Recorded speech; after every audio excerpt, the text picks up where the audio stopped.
Actually, it's good that we talked about this because this is still not a shortcut, but when it becomes extremely overwhelming, maybe people can trick their mind into confidence, and therefore you can go with a more passion or motivation. I had a couple of people coming up and complaining about the platform because it's quite unfair in terms of rating. This is, for me, is priceless. So if anyone finds this in a team, this is as good as it could ever get in corporate life. But why did you then still leave at the end? The short answer is... Mo, welcome to the show, my friend. Hi, Jousef. Thank you for having me. Anytime, of course. Really cool. Today we'll talk a little bit about academia, your academic background, how you switched from academia to Aston Martin. Like, how did your journey look like? But also talk a little bit about business, what you're doing on the side, and how you're developing or establish yourself as a CFD influencer or as an influencer, how Simon from Siemens would say. So yeah, maybe give the audience an introduction to yourself. What are you doing? Well, thanks for having me again, Jousef. Well, let's start with the background a bit. That I was back in my bachelor's degree, had lots of curiosity about fluid mechanics before I was introduced even to the courses of CFD. So I always wanted to be as an aerospace engineer or an astronaut. It's not too late yet. But yeah, that was back in Cairo University where I had my first degree. And let's say most of the subjects were in the direction of thermodynamics or low-speed aerodynamics, high-speed aerodynamics, because it's aerospace related, right? And then the last semester I was introduced to an elective course, which says computational methods or something like that. And I was very intrigued, and it was back at that time was still not a very popular topic, right? Because the computational resources available were quite limited. And I was doing my graduation project as a team with a friend on Hyperloop. So we used a couple of turbulence models in ANSYS Fluent. We produced colorful results. We submitted them. We had the degree. But I was still very hungry to understand what is really the turbulence modeling problem. What is a closure problem? And there was the time where I felt that this is really something that I feel gravitated towards more than other topics in aerospace. So I did my master's degree in fluid mechanics with a focus on computational methods. That was in Grenoble University in France. We would get back to that later. Where I was super, super inspired by a professor of turbulence modeling. In my humble opinion, is one of the best to teach theory and basics of turbulence modeling. His name is Sadat Tardu. And was some applications also on CFD from propulsion or aerodynamics or combustion point of view. After that, I got myself enrolled in a PhD here in Switzerland on particle tracking or dispersed flows and turbulence modeling, but this time from a subgrid scale modeling perspective. Yeah, it was an interesting journey so far, and I feel the more and more I learn about turbulence, the more I feel ignorant about it because it's such a big field. But it's a very nice challenge to have and nice journey, I would say. So it's quite enjoyable. Mm-hmm. What do you think made you so fascinated about CFD in the first place? It could also have been like FEA or something else, right? Why CFD in the first place? It's a good question because I also did some FEA when I did my bachelor's degree, but for some reason I'm always thinking in terms of how to make a continuum. So the idea that you discretize the domain where continuum and discrete becomes discrete points, then you distinguish them through the method, was quite fascinating to me, and I was always also a bit repulsed by maybe it was an old trauma from structural analysis that I didn't really like these subjects. So I focused more on fluids. And a big part of it also was that I liked a lot aerodynamics and external aerodynamics. So at some point in my life, I felt like I'm going to go there. Yeah. After your studies, what was the next step? Yeah, after I finished my PhD, it was quite, I wouldn't say random, but it was quite unexpected because I was never really a Formula One fan back then at that time. And I was looking for a job in the last year of my PhD where was some interesting positions outside Switzerland, and I wanted to stay. But Switzerland, as everyone knows, is more of a business country. It's a mixture of watches, chocolate, and business management and money. But when it comes to CFDs, very limited opportunities per year. But I still wanted to stay. So I had a couple of things going on, but it was not really the thing that I feel like this is the job that I really deserve after the 4 years hard work with a PhD. And then I was scrolling and I found this job from Aston Martin. And at that time, I really didn't know much about Formula One. So in a way that was positive to me applying because I was chill. But on another aspect, when I was accepted later on, that was really not going into my in my favor because everyone is going crazy, excited about and it's kind of a betrayal thing that someone discovers you don't really know about Formula. You're not as hyped about the sport. But long story short, I guess I was not super related to my topic of PhD. What was the junction was that the position was just a CFD engineer, but they were more interested in someone who bridges the theory part or the enhancement on the existing detached steady simulation method was used back then in the Aston Martin team, and the application to be deployed for the aerodynamicists. So yeah, it's the thing as any Formula One team, the number of aerodynamicists is always significantly larger than the CFD team. CFD team creates the methodology and application and then deploys the tool to aerodynamicists and designers. And I was quite fortunate and very honored to join them. So far in my small career, was the best opportunity I had. It felt exactly every day like a family, and yeah, I can talk about it a lot. But yeah. Yeah, I want to go a little bit into your thought process, or like in your thinking process, in the terms of you were at academia and then went into the industry to Aston Martin, as you said. What was your decision that made you say, okay, I'm going to go to Aston Martin, as compared to staying in academia and maybe becoming a postdoc or whatever? This is a good question because I was not going to stay in academia anyway. I guess the PhD was for me another time frame to deepen my knowledge in CFD and turbulence modeling under whatever type of a title. But I didn't really care much about staying in academia. And the lightning moment for me that academia is not really for me when I taught. So I taught about 3 years at ETH, the Technical University here in Switzerland. And the course was super exciting. And don't get me wrong, I was super passionate and I loved also my students.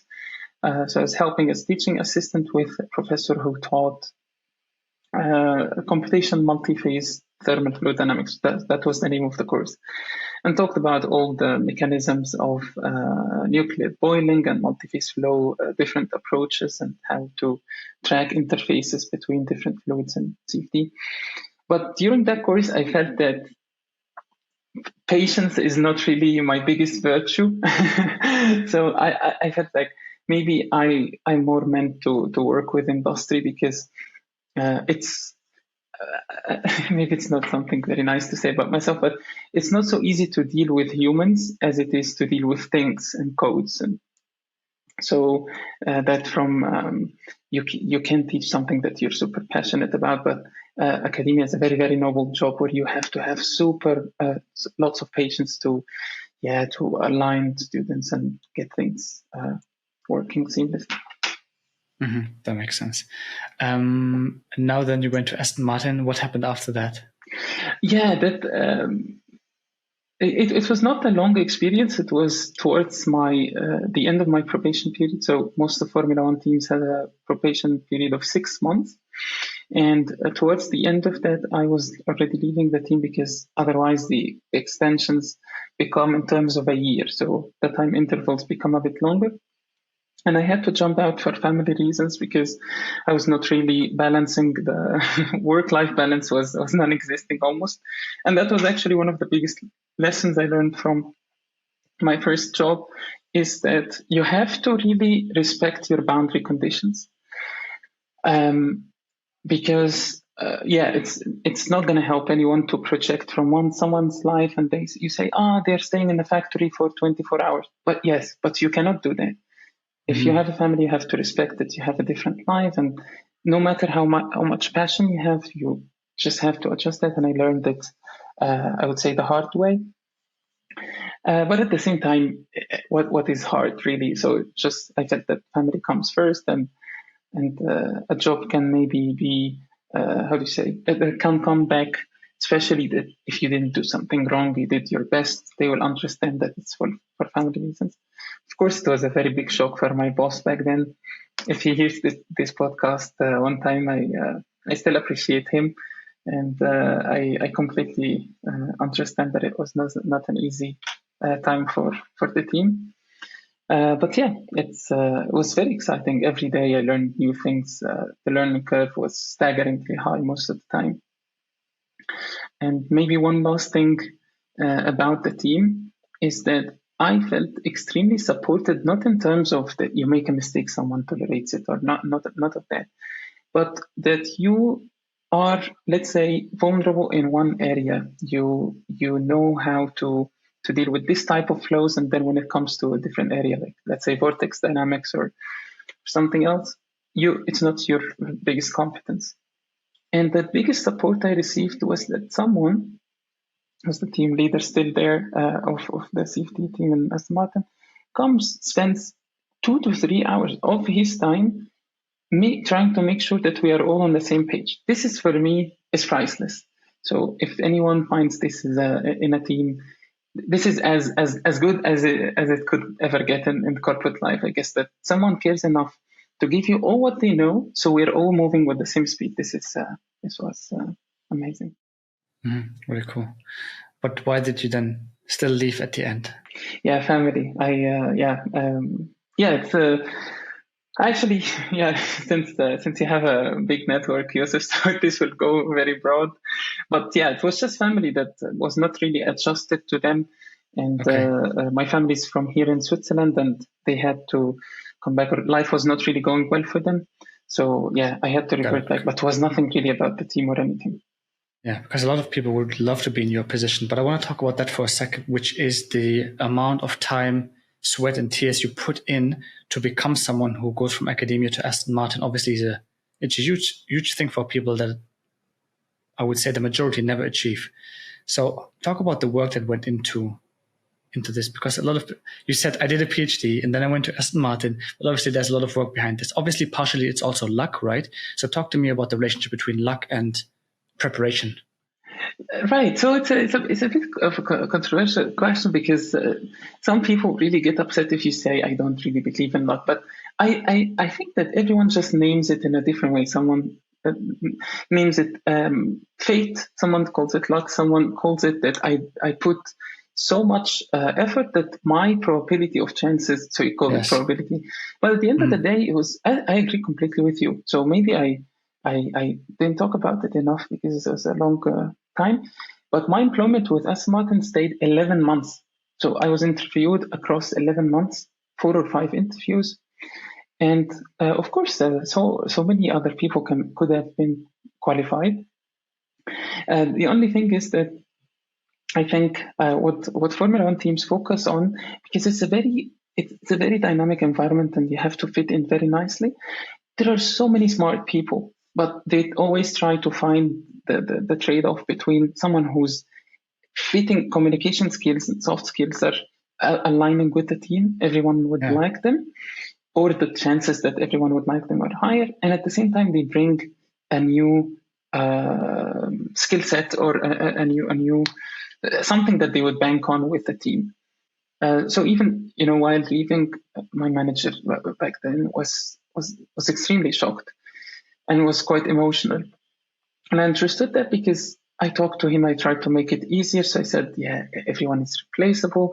I'm quite sure I can also give some recommendations. And he says, look, thank you for your kindness, but it's not about finding someone who would do the same job only, but it's a combination of so many things about the personality that you try to call. It's like a prospect. You try to call it. So that's where I understood really that, like, for example, in Formula One, I guess you have lots of colleagues or people, maybe you personally had connections before with the environment. But I would say it's much more, from my perspective, family oriented than in other companies. It's a bit detached. You go do your 8 hours, 9 hours. With Formula One, of course, people are very excited about the sport and they want their car to win the next race. But it really feels that people are caring for each other. Everyone truly loves the other, except from some exceptions, of course. But so that was maybe I branched a bit. I forgot what the question was about. Yeah, the question was actually the luck. We talked about luck because I think there's a combination of things. Obviously, your intelligence plays a huge role, which you inherited from your mom and dad. Then location obviously plays a role, which I think goes back to money, like the opportunities that you have, but then also your education. So someone from another continent probably wouldn't have the same chances that you had. Yeah, I think I was in the situation maybe that I was privileged enough to work also with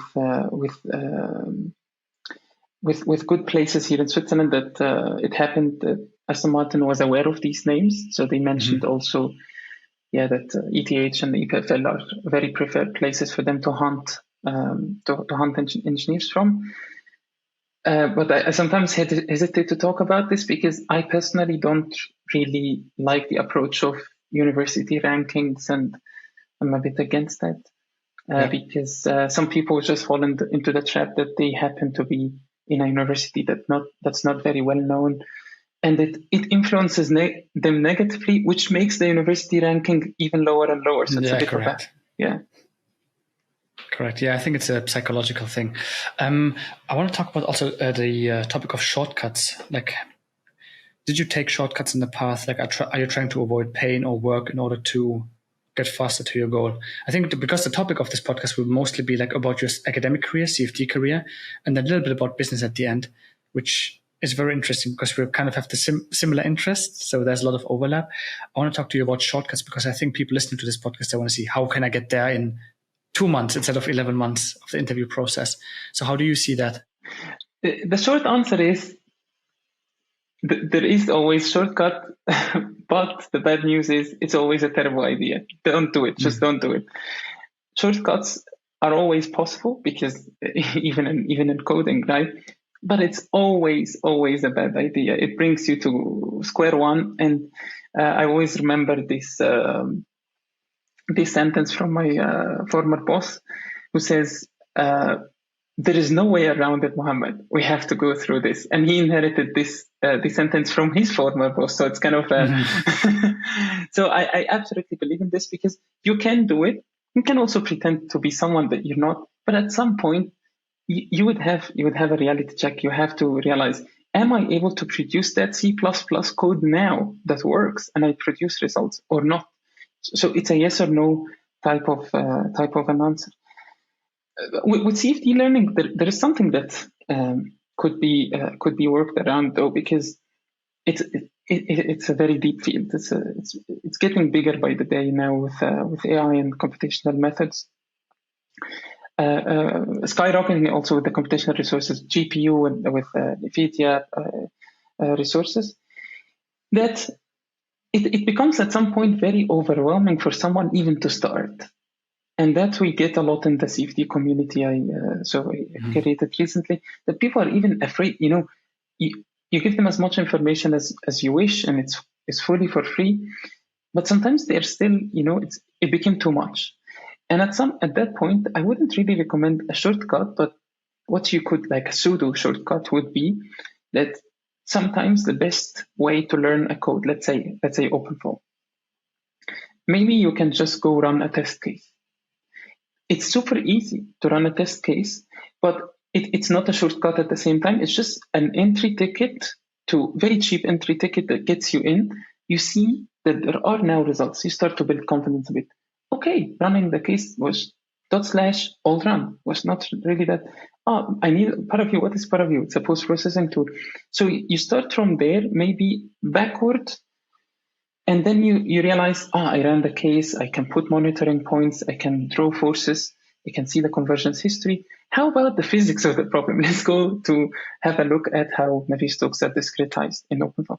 So this is still not a shortcut, but when it becomes extremely overwhelming, maybe people can trick their mind into confidence, and therefore you can go with a more, let's say, passion or motivation to... More like a divide and conquer approach, the same as in CFD. So you divide into cells. In this case, you divide the topic into more digestible pieces, and then you conquer the whole thing. Spot on. Yeah. Do you have any recommendations in terms of the CFD learning journey? How was it for you? Obviously, it cannot be easily it's not transferable one-on-one to other people or personas who maybe not have the same IQ, the same boundary conditions. But how was it for you? I think it's a really different experience for everyone, but I would say CFD is too big that almost no one in the field, from the biggest experts in the field with 30, 40 years of experience, no one knows every aspect about CFD. Yeah, so I would say maybe the type of tips, at least from my career development so far, would be more on a soft side. That when you approach a problem, one of the biggest things that served me so far is asking. You never really lose anything with asking. It's been a very big thing in my life. When you ask, you always find someone to help.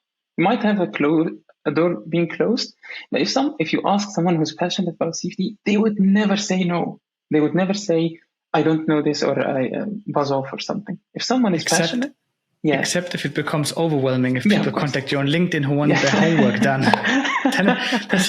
You have to be explicit about this, because at this point I can't even keep up with the homework requests I get on a daily basis. I have this CFX problem, can you solve it for me? I'm like... There you have to put a disclaimer. Yeah, I completely agree with you. I just met during the learning of CFD in university. You never really go to a professor. It's just that sometimes we're lazy. You feel like, I'm going to get it done at the end of the weekend or something. Yeah. But last minute approach with CFD is just terrible. You have to go through the pain. And always, when someone writes a problem, you can derive something and then simplify it. The moment you start to discretize that formula into a CFD code, this is where everything gets revealed. Really, it will never be removed out of your head. If you discretize an equation into CFD code, even if it's a part of the code, you don't have to build a Navier-Stokes solver from scratch. But if you add a model, a turbulence model, let's say, and you know how to discretize a turbulent kinetic energy equation or a transport equation, it will never be removed. It will just, because you went through different, it's like... I'm learning German at the moment, for example. So if you write something and then you hear it and then you practice it by talking, so it solidifies the concept. Yeah, I honestly feel like a lot of people, especially on LinkedIn, are trying to fill the gap of missing knowledge with certificates, which at the end of the day, if you watch a course, sometimes I feel like you get it on the silver tablet. It's like, here's the solution already. Do whatever with it, or like tweak the code a little bit, and then you feel like a genius, which is not really the best didactic to teach someone CFD. And I feel like in every aspect of life, CFD, FEA, whatever it might be, even going to the gym, it's like you have to go through the pain to make the experience for yourself and then adapt based on that experience.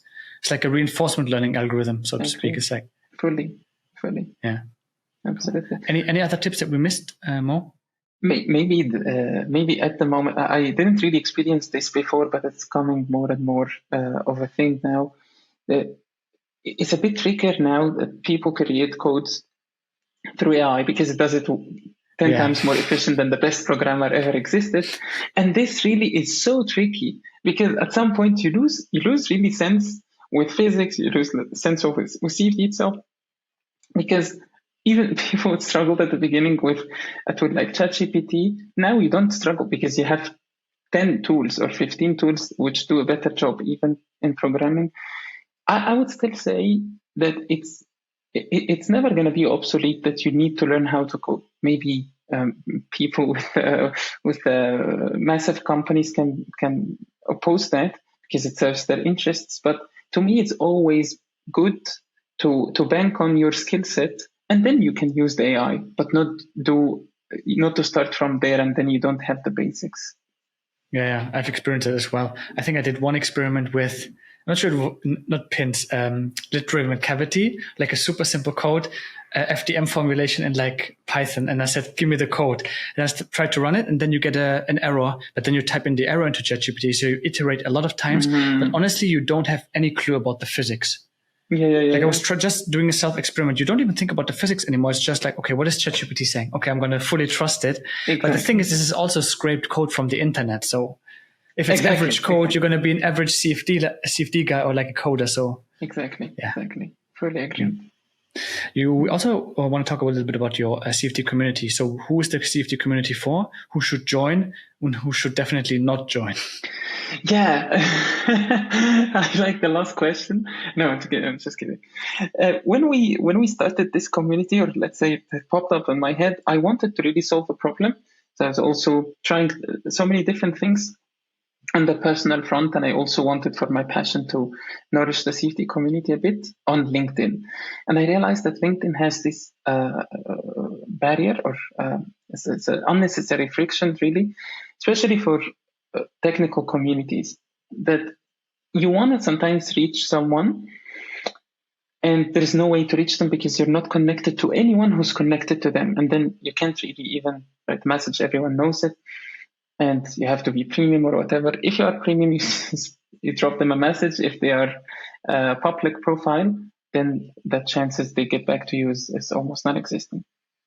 And the idea of the community at the beginning stemmed exactly from there, that we wanted to have a transparent or an open field for everyone to dump some information under some guidelines to keep things in place.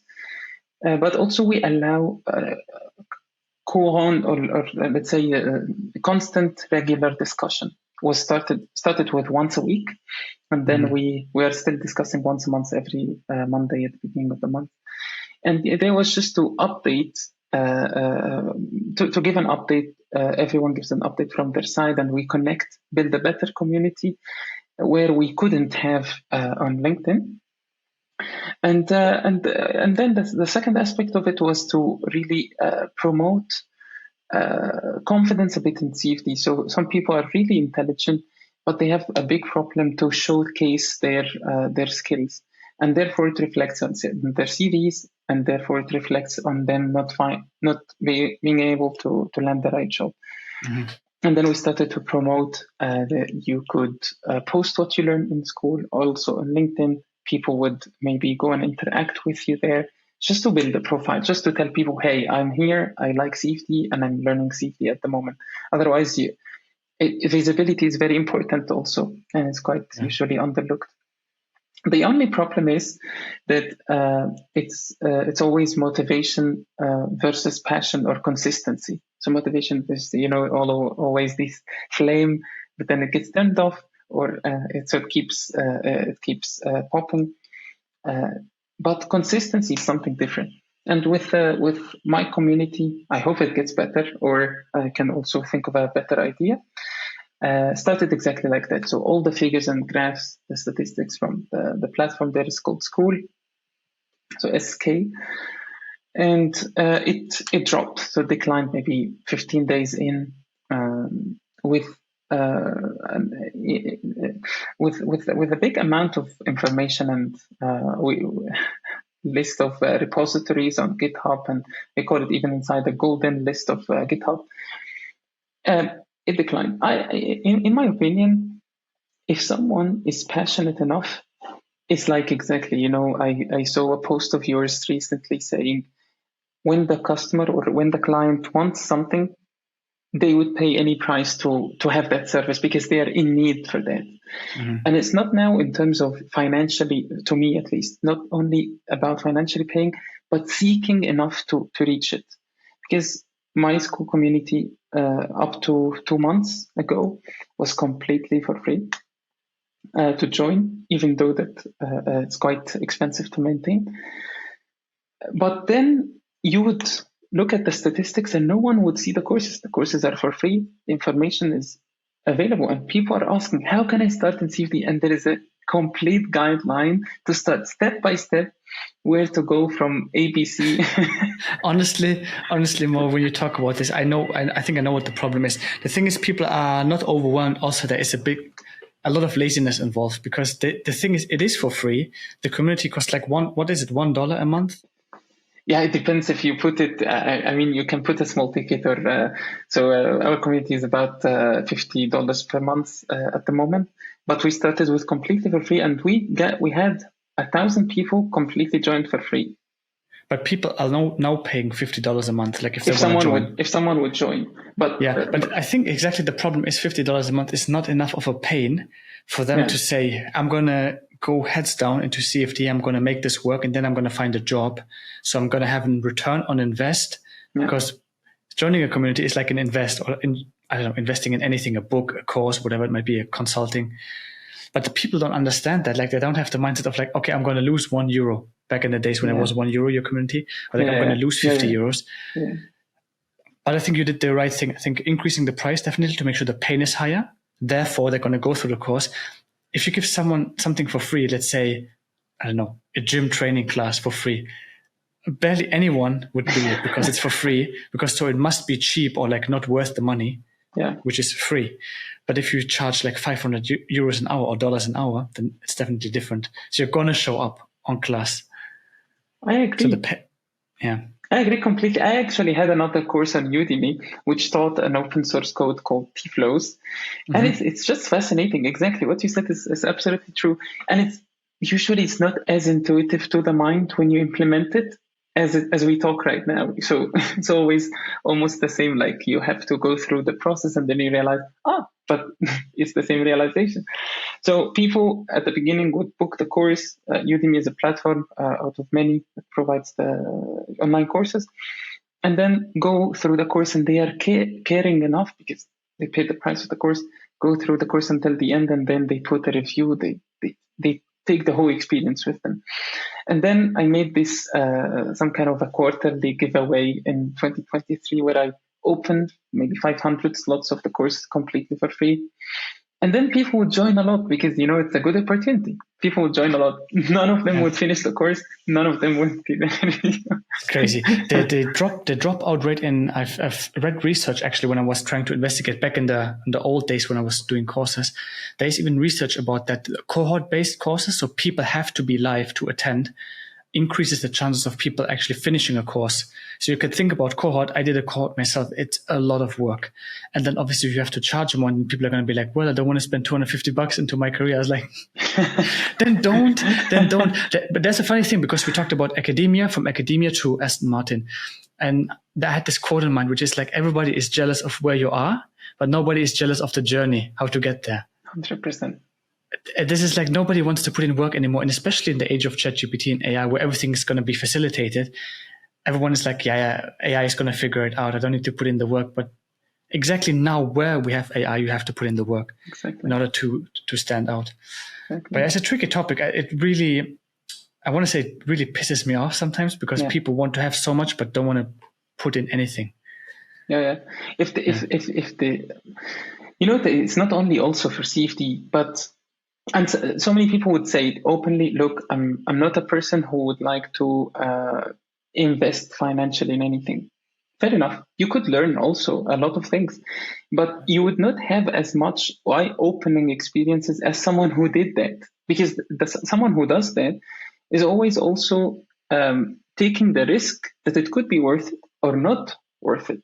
And you always go for something that has a low risk only. So you can never see all the experiences or get exposed as much as them. That's just mathematically impossible. Yeah, also from a psychological point of view, this is also the reason why a lot of people still go to Starbucks, because they know exactly what they're getting, because Starbucks follows a process to make sure the coffee always tastes the same. Exactly. So they're not even going to change their sort of coffee because they're used to Starbucks. That's actually very interesting. This is why they always go back to that specific place. And they call it a third, I'm not sure, in German they call it dritter Ort, which is like a combination of home feeling plus working. Mm-hmm. And this even makes it worse for people who are into Starbucks, because they waste money on the coffee, plus they feel like in an environment where they could work and feel comfortable. You get trapped even more. Yeah, correct. Yeah. But people really don't like discomfort. They always buy the stuff that they're used to and has low risk, and they know what they're getting out of this. But yeah, it's definitely interesting. Anyway, I'm not a big fan of courses anyway, like in the sense of Udemy, or I mean, Coursera is pretty good, I have to say, because they really have experts there. But I feel like on Udemy, the course quality really declined rapidly over the last months and years. It's crazy. And it's a bit, actually, it's good that we talked about this, because I have a couple of people coming up and complaining about the platform, because it's quite unfair in terms of rating. So some people really are, it's kind of a bullying into ratings or reviews. Some people really get a bad rap when they are teachers for 15 years or something, and they just did one lecture that was not maybe well prepared or something. I didn't have this experience myself, but another aspect also of Udemy that's very, let's say, unrewarding or not fair, is that the platform itself is your own part, is like a VC. It takes your all your revenues almost, and it decides also what is the cost of the course. Not sure if you have courses there, but in Udemy you can never almost guarantee what is the cost of the course will be, because you can put it in a tier, and that tier will change during the months, during the seasons, whatever. They just put the price, and they also put the percentage that sometimes goes up to 70%. They take 70% of the revenue. So it's just quite crazy. For me, it's way better to just put the course for free. Yeah, makes sense. So what are the plans for the school community for now? Do you want to change platforms, or what's the plan for that community? Yeah, I think it's tricky. Maybe if I say it now, it will manifest and it will already happen. But I guess the members have already a feel that it's not as active as it used to be. So now the maintenance cost is significantly higher than the benefit of people. Yeah. So my intention was to probe things, and if it's the same way, then around or before or by December this year, I would close it and focus on my newsletter, where I can just write freely without so much, let's say, internal pressure from, because I would love to produce something on a regular basis, and I would stay up at night for it if it's read and useful for someone. But if there is inactivity or you feel that your thing is not going anywhere, then it's also pragmatic not to do it just for the ego. Yeah, definitely. Also, it's always the tricky balance between, like, is it worth it, or am I just not sticking to it long enough? Exactly. Like, I think you have to stick at least to something for 3 to 5 years to see the benefits of it. But especially with the CFD, it's like there's a lot of stuff for CFD out there, and you can consume it for free, as you said. But honestly, who does that? Like for example, I had books from the library, and I was learning CFD from books. There were not so many courses back then. I mean, you have YouTube channels, you have your newsletter more, where people can learn more. I think at the end of the day, it's just laziness. Like, if you really prioritize your career, your life, and what you can get out of it, I think people should be interested in this. But I'm talking against the wall. So people who listen to this podcast and know what they need to do, the thing is, people know what they need to do, but they avoid it by any means. Like, I just don't want to go through the pain. Let me find a shortcut. And then they figure out, oh shit, the shortcut is actually not the shortcut. So actually not taking the shortcut is the shortcut. Actually, that would open, a big rabbit hole. But I'm not sure if we want to go there. But I feel that these days, it's really crazy that no one wants to do the work. It is so easy now. And maybe I can also quote Alex Hormozy on this. He says it's so easy to win. Yes, of course, it's hypothetically super difficult. Otherwise, everyone would have made it. But it is significantly easier now than before win, because everyone just wants to go to Mykonos and party all weekend and waste potential. Of course, there's no problem of having your good share of life and enjoying also from time to time. But to me, it's super underrated that you can, in your 20s and 30s at least, to put enough hard work, and then you still have some years to live, no problem. Yeah, it's also a little bit statistics. Like, of course, some people think like live in the moment right now and live it to the fullest. But honestly, I feel like you shouldn't give up long-term benefits for like short-term pleasure. Absolutely. And I know the clip from Alex Hormozy that when he said like it's so easy to win nowadays, everybody's distracted, everybody's on their phones. Which, by the way, these apps and tools have been engineered to keep you in the app. So you better figure out a way to structure your day and get off the apps. Otherwise, your life is going to be miserable. But yeah. Maybe I don't think he's that evil, but I was gonna say, just as a joke, maybe that's why he created school. No, that's a bad joke. I guess he put a lot of effort in there, and I think school is a good project of him, but maybe it works for some industries, but for CFD I don't see it really much.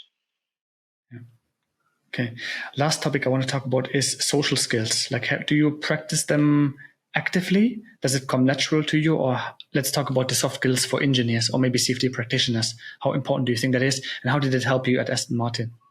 Yeah, it's a very good topic. I feel that I really never really struggled with this, or let's say it comes very natural, except that when you are in a team where really so much interactions or socialization are welcome. So let me give an example. You are now in your first week of employment at a new company, and then you're super shiny, you're an extrovert person, you go to every floor shaking hands with everyone, and then people are feeling weird. That's now a very challenging perception, or a very challenging impression to let go of, because at the beginning it's not naiveness, because you could also go sit on your desk, but you're trying to leverage the moment that you're new. You're taking the opportunity to get to know everyone. So I'm now talking about soft skills from the perspective of interacting with teammates and building network inside the company or the where you work or study. And that's a very good thing to do. But I have a personal experience where this sometimes it is not that it's not welcome, but let's say it's a very old school community or company that people are maybe a bit introverted or a bit closed. Then you would feel that the chances are shrinking that you would know enough people. And then you would come at some point, and I don't want to mention really any names or companies here, that you have a direct manager on the whole project, so the manager of the department, that doesn't know your name. So you're delivering a task, and then they say, what's this? Is that the person who's with us here? And that of course is not good. So it leaves a very bad impression. You feel like, come on, just pretend that I matter here, right? So I think it's nonetheless very important to connect and try to jump a bit out of the comfort zone of the team and just go above the fence to see what people do. For example, when I was in Aston Martin, that was very appreciated and encouraged to do that. That a CFD engineer should understand what happens in the wind tunnel. So you would get paid for, let's say, quote unquote, non-productive hours. So hours that you go to the wind tunnel and you're not actually producing any work, because you're not operating the wind tunnel, you're not going to take measurements, you're not helping in any way, shape, or form, except that you will build a much stronger understanding of what surface roughness. You get to touch the car, you get to touch the surfaces, and then you can, of course, you can use tools, but you can also rely on your intuition. That surface was a bit rougher than the rear wing, for example, and therefore we can maybe tweak the CFD model a bit because we have more separation here than there, or here than there. So I found this super interesting, especially when it's promoted. And from the other aspect, that when you join the job, I think it's for some people it can get it can be a bit, let's say, can they can be at a disadvantage, or it can be a bit unfair to some people rather than the others, because maybe they were so focused and a bit nerdy and they can do the job better than anyone. But again, big companies don't only care about that you get the job done, but they want the rest of the team to be comfortable around you. So I'm not sure if this directly addresses the question, but at least my perspective about it, yeah. Do you actively still work on honing your social skills? Yeah, I try to challenge myself a bit because even the podcast is a challenge in itself. I've asked a lot of people and they said no, because then the image of like this perfect person that people know, this influencer, kind of breaks down. Yeah. But I think the podcast even is like you show vulnerability in a podcast, and you have to be kind of eloquent and convey your ideas. So I think this is also kind of a social thing to do. I like a lot what you brought here, because even posting on LinkedIn, for me, it still has challenges after maybe 10 years of being on LinkedIn. I still find some internal resistances that I need this information to get out there, but I want to perfect it. I want to make it interesting enough. I want to make it, let's say, as more. So because the problem is informative, you can make it informative, but if it's too informative, no one reads it. And if no one reads it, then who are you writing for? Because you know it. So it's this dilemma. But at the same time, I agree completely that it's a kind of boxes, and you let yourself be out there as a. But also back to your question about, or it's the same question, but from a corporate life, I find it also still challenging. I'm not sure if I actively look to enhance it, or the challenge comes to me and I'm confronted with it. But when people are, let's say, when something annoys you a lot, really, I find that this is the best exercise where you can really enhance social skills, because being professional and taking things objectively and not taking the sentence in a meeting personally, this is the best. I could maybe advise myself and others always. So whenever you feel a trigger and you feel like, that actually is touche, it's coming to me, and then you still choose to not take it personally, you will be super successful, because you're not letting yourself be trapped in this spiral. You say, okay, but this, and you push it back, and then it's childish. So some people, you will face always someone who is super arrogant in a workplace, or super entitled and talking always, with suits and but at the end, you can also, I sometimes approach it in a way that super politely you can say, we're here spending 2 hours every week in that meeting to make the company perform better, right? And make more sales. Or are we here to everyone to show that they are the smartest person in the room? So, yeah. I think, again, going through the pain, right? Looking for confrontation, going out of your comfort zone to make you again grow. I think that makes sense. I think that was a good podcast, good timing as well, 45-ish minutes for the podcast. I'm sure we can talk about other topics as well in the second and third part. Any closing remarks? Give us your 3 top tips for CFD practitioners who want to also maybe work in Formula One day. I would say just keep trying. And I also get that question quite a lot, because lots of people are getting more and more interested also with these series about Formula One.